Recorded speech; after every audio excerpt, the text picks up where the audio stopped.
Recorded Books presents Speedrunning the Multiverse Book 4, a LitRPG Cultivation Adventure by Adastra339. Narrated by Graham Halstead. 249. The God Hunter 1. 2 days later. "I'm not an invalid," grumbled Dorian.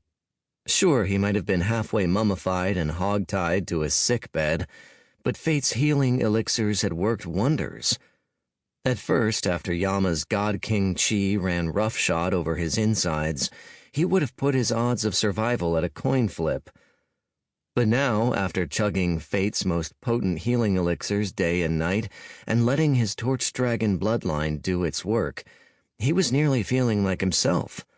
All the gold chi in him had been rounded up, neutralized, and expelled, leaving a few patchy holes in the tarp roof as they went.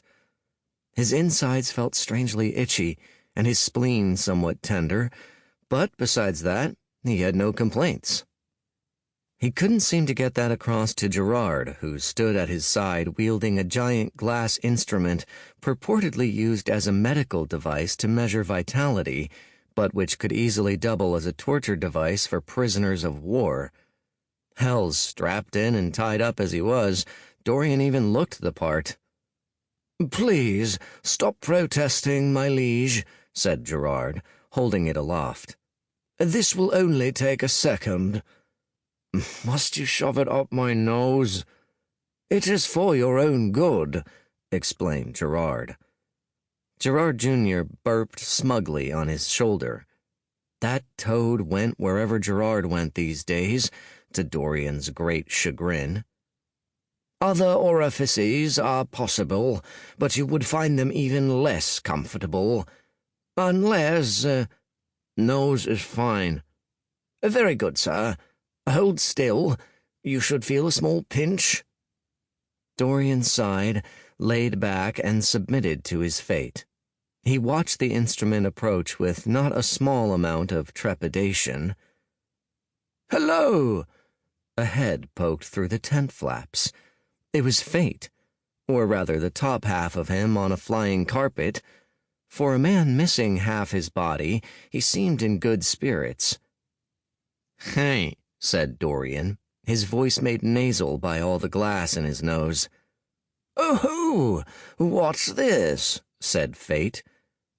"Gerard's doing a checkup?" Then it felt like a hot nail was being driven into the center of his skull. He howled, fists clenching. "And done," said Gerard. He checked the readings on the instrument as Dorian keeled over, gasping. Gerard Jr. gurgled in satisfaction, the mean little turd. "Oh, is that necessary?" Dorian croaked. "I've been hit with torture devices less painful." "No, not strictly," said Gerard, wiping down his instrument. "We could have done a simple nasal swab, but it would have been slightly less precise. In matters of health, we should always seek the best evaluations." As expected. Your levels are perfectly normal." "Thanks," hissed Dorian. "Of course. It's my pleasure to help, sir," said Gerard without a hint of irony. He even gave a little bow. Said Fate, unsure. "May I come in? Is now a good time?" "Go on," sighed Dorian. The flying carpet scooted astride inside. Fate wore a conflicted look, which put Dorian instantly on guard. Fate's default expression was beaming. Fate's confliction was anyone else's distraught. "I come bearing news. News good and bad. First, the good. I've just had a very pleasant chat with your brother, Dorian. He seems to be in good spirits."